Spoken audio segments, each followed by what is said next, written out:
খেত খামারে কাম করতে আর ভালো লাগে না। বাবারে কইলাম যে বিয়ে করে দাও, কিন্তু আমার কথা শুনতেই আসে না।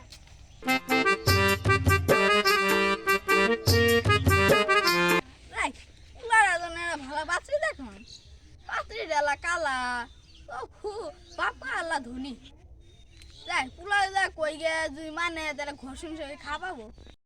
বাজান আইতাছে না, বাজান কিমান কইতে কইতে আইতাছে। যাই কাম মতো আমি কাম করি।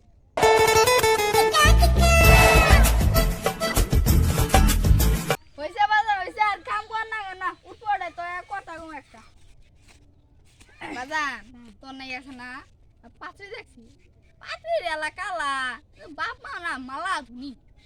কাল আমি বিয়ে করবো না, তুমি করলে করো না, যাও। বাজান তাহলে তোর বিয়ে কর না বেশি কিছু তো দিব না, 10 লাখ টাকা দিব আর এটা R15 তো দিব। পুলা বিয়ে করবো না আমি বিয়ে করি কি কর বাজান কিরে পুলা গেল কই বাজান তাড়াতাড়ি বিয়ে করবো না, আরেকজন পাত্রী নিয়ে যাও, তাড়াতাড়ি